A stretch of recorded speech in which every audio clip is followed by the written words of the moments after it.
Greetings, Phoenix fans. I'm David Sanders, and welcome to an installment of 2020's Phoenix Frights event. For today's bone-chilling episode, I thought we would take a more thorough look at Unfrozen and Daedalic Entertainment's Eratus Lord of the Dead. You may recall that I wrote an early access preview of Eratus on the main site quite a while back and made a video on its early access version earlier this year.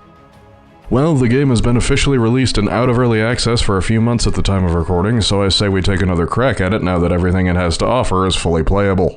Let me start by briefly discussing the game's plot. Eratus, the titular Lord of the Dead, is the most powerful necromancer the in-game world has ever known. In the game's introductory cutscene, though, Eratus learns the hard way that even a sorcerer as powerful as himself isn't immune to death. Or, in his case, being temporarily incapacitated. After all, to paraphrase Eratus himself, dying means little more than boredom to someone who has mastered the forces of death and undeath.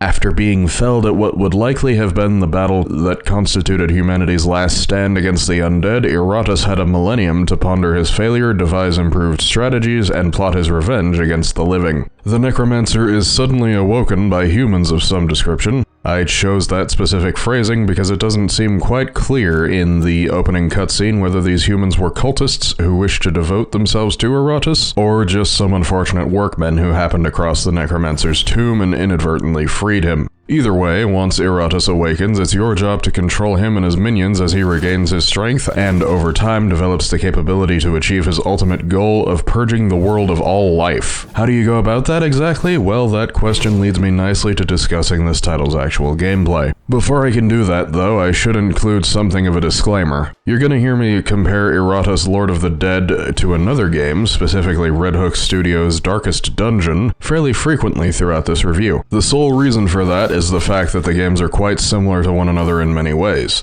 I want to emphasize, however, that I absolutely don't mean to say that Eratus simply rides Darkest Dungeon's coattails all the way to fame and prominence. Rather, I believe that Eratus Lord of the Dead easily deserves your time based on what it has to offer. It's just that comparing the game to Darkest Dungeon is the easiest way for me to illustrate my points for those of you who have played Darkest Dungeon. If that sounds fair enough to you, then let's move on to discussing Lord of the Dead's gameplay, shall we? I say we should get the most obvious comparison between Eratus and Darkest Dungeon out of the way first. PC Gamer has in the past referred to Eratus as, quote, like Darkest Dungeon, except you're the bad guy, end quote. Based on what I've experienced of both games in question, I'd say that comparison is spot on. For example, in Darkest Dungeon, you have to manage the stress levels of your mercenaries as they go about their grim task of eradicating the unspeakable evils that surround your ancestral home. If your mercenaries are too overwhelmed by stress, they can lose their mental faculties in a hurry, or even die from a stress-induced heart attack if their stress meter fills completely. By comparison, in Eratus, the undead have nothing to stress about, if they're even capable of feeling stress, that is. Instead, you're the one who can inflict damage to your enemy's stress levels and cause their mental state to deteriorate. After all, Eratus's minions are quite similar to those aforementioned unspeakable evils plaguing the land of Darkest Dungeon, wouldn't you say? Since Eratus's necromancy-related abilities are rather weak due to his millennium spent entombed, you start out your first run of the game with an equally underwhelming group of minions. Even so, these creations of yours should be just about powerful enough to slay the first several groups of enemies you run into. This is important to note because after each victory in battle, you and your minions automatically harvest parts from your fallen foes. These parts can, in turn, be used to craft new minions each time you return to Eratus's lair. As you might imagine, the parts necessary to craft new minions depends on the variety of minion you wish to assemble. For example, you need a skull, a set of bones, a weapon, and a set of armor to craft a standard skeleton. The quote-unquote recipes for each craftable minion vary widely. That's entirely because there's a fairly significant variety of minions you can unlock as you conquer increasing swaths of the living and meet certain challenges the game places before you. As you progress through what I call the 5 dungeons, which constitute the arenas in which all your battles take place, you can occasionally harvest higher quality parts which can be used to craft stronger minions. You can also swap out lower quality parts and active minions you've already crafted in order to do such things as give those minions bonus stat points. These stat points can be spent to, for example, increase a minion's maximum health, which is referred to in-game as vigor, or their resistances to physical and magical damage. Stat points differ from ability points, which essentially do exactly what they say on the tin. Each of your minions has 6 abilities which can be altered and upgraded when a minion gains enough experience to reach a specific higher level. One gameplay aspect that goes hand in hand with concepts like minion stat points and ability points is the act of harvesting usable brains from fallen enemies. Brains serve to immediately increase a minion's level based on the level of the brain. To elaborate, suppose you have a level 1 skeleton in one of your battle groups and you acquire a level 5 brain from a battle. Once you equip that level 1 skeleton with that specific brain, the skeleton will immediately be elevated to level 5 and get all the perks like bonus stat and ability points which come with that higher level. Let's skip forward a bit so that I can actually start providing my thoughts on the gameplay present in Eratus rather than just explaining certain aspects of it. One of the few gripes I have with this game is its boss fights, which you encounter each time you reach the end of a dungeon. Granted, I've admittedly only defeated 2 of the game's bosses at the time of recording this review. Even so, the concepts of both battles appeared to be exactly the same. That may sound a bit disheartening, but I'm afraid that's only part of the bone I have to pick with the game's boss fights as a whole. Let me explain. As I just mentioned, it seems like both bosses I've conquered as of this recording share the same general concepts and mechanics. The bosses themselves are basically just normal enemies with abnormally large amounts of health and the ability to summon underlings to fight for them. These cronies seem to serve only as a distraction, which usually hinders your ability to focus your minions' attacks on the boss, or perhaps prevents you from doing so entirely until you kill one of them to create an opening. As a more specific example, the second boss I've fought has mechanical pylons instead of human enemies at his disposal. The boss in question can give himself several charges of block and ward, which I'll explain further in a moment, and has the ability to frequently repair and replace his pylons. What this means for you is that the only way to meaningfully damage this boss is to destroy his constructs one at a time. As you might imagine, this boss fight and its predecessor quickly become tedious due to these battle mechanics. I would go so far as to suggest that perhaps Eratus took a bit too much inspiration from Darkest Dungeon in this particular department, as both games contain boss fights that employ this fairly annoying mechanism. At this point, I'd like to return to a concept I mentioned a moment ago, namely that of the block and ward system. Blocks and wards are buffs that can be granted to enemies and your minions alike through various means. These buffs have the capability to turn the tide of a battle on their own if they're used strategically. Blocks do what they say on the tin, essentially. They absorb any incoming physical attacks and cancel out any debuffs such attacks may inflict. Wards, on the same token, have the same effect on incoming magic-based attacks. When a block or ward absorbs an attack, a charge of whichever of them was used is lost. As an example, each Lich minion you create automatically starts each battle with 2 charges of ward at its disposal. Of course, if a minion or enemy has no remaining charges of block or ward, they're fully susceptible to any incoming physical and magical damage unless their resistances to these distinct damage types allow them to resist the attack. The concept of damage leads me to another complaint I have regarding Lord of the Dead. You see, in Darkest Dungeon, the health of all your mercenaries, even the ones who aren't in your current battle group, is fully restored once you return to town after a mission. This is not the case with your minions in Eratus. Rather, your minions remain damaged after each battle unless you, as Eratus, manually take action to restore their health. You can typically do this in one of 2 primary ways, but neither is without its drawbacks. The first method is what I consider to be the most frustrating and demanding way to heal your creations between fights. I'm referring to your ability to send damaged minions to the mortuary, which is present in the graveyard that contains Eratus' lair. Unlike most of the other buildings present in the graveyard, you start with the mortuary unlocked.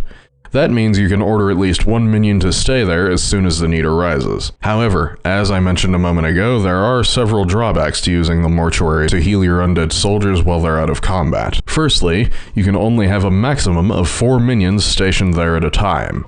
Secondly, the mortuary only restores health to your minions after each successful battle. Even then, it only restores 75% of occupying minions' health rather than healing them fully. This means if your strongest minions are too badly damaged for the 75% restoration to truly be useful, or if you lose a battle in an inopportune time, your best battle squad will likely be out of commission for longer than you'd prefer. What I consider to be more important than all of that, though, is the fact that in order to unlock the mortuary's maximum capacity, you'll have to sacrifice sacrifice minions of various types to open up the building further. In turn, you'll have to meet certain requirements in order to unlock the necessary minions in the first place before you can sacrifice them. So in summary, the mortuary definitely has its uses, but it comes with too many strings attached in my opinion. That brings me to the secondary method whereby you can restore the vigor of your undead legions. Alchemy. Eratus can perform 4 different types of alchemy, all of which have different effects. The actual names of the types of alchemy at your disposal currently escape me, unfortunately, but I can still provide examples of what each variety does, and you may see them on screen throughout this video. One of them allows you to utilize 3 minion creation parts of the same type, say 3 skulls for instance, in order to make one higher quality part of that same type. Another flavor of alchemy allows you to use 3 parts of different types to make a higher quality part of a random type.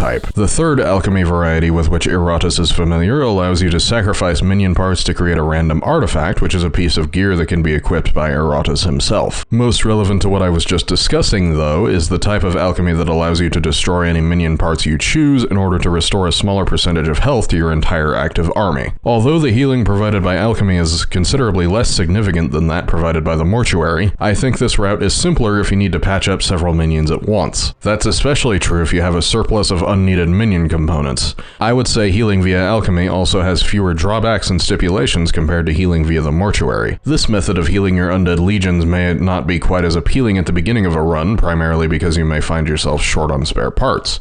However, I suspect that you'll likely find yourself figuratively swimming in extra ingredients after a few victories on the battlefield. Now, I've explained quite a few mechanics present within Eratus Lord of the Dead so far. I've discussed some of the few complaints I have about its gameplay. Yet, I still feel that I've missed an important component of this video because I've scarcely said anything about what I actually like about the game. So if you'll indulge me, I'd like to close out this review by gushing about a few things I really do quite enjoy when it comes to this particular title. To put it bluntly, folks, the primary reason I like Lord of the Dead as much as I do is because, to me, it feels quite a bit like Darkest Dungeon with a different coat of paint. That may sound like a slight against either Eratus or Darkest Dungeon, but it most certainly is not. I can't stress that enough. I concede that Eratus does appear to take significant inspiration from the Darkest Dungeon formula. I think that would be readily apparent to anyone who has played both of these games. However, I believe Eratus builds quite a bit upon the foundations it borrows from Red Hook's Bleak title and changes around its gameplay more than enough to avoid being dismissed as a simple Darkest Dungeon clone. For example, consider what I call the role reversal between the 2 games in question when it comes to the stress mechanic. Now, I can't speak for you, of course, dear viewer, but it feels especially satisfying to me when my minions' stress-based attacks cause an enemy's mental fortitude to erode quickly enough that they flee from battle in terror before me. That feeling is a massive difference from the sense of impending dread you get when one of your mercenaries in Darkest Dungeon is about to either undergo a test of their resolve due to stress or even die from it. I recognize that many people who've played Darkest Dungeon see that dread as a challenge and enjoy it all the more because of that. I'm just simply not one of those people. If you've watched my video on Darkest Dungeon, which you'll find linked in this video's description if you're curious, you'll know that I absolutely adore the game's narrator.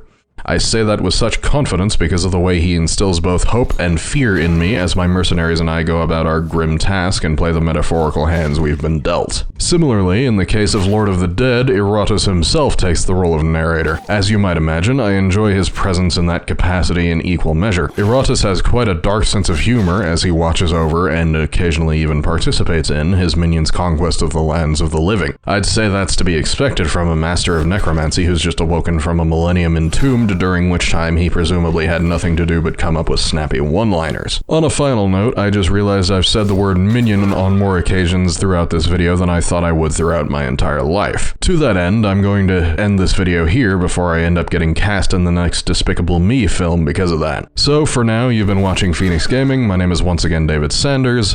Thank you immensely for your time, and always remember, this channel would be nothing without the continued support and viewership of our fans and friends just like you. Thank you again for watching, and I'll see you again soon.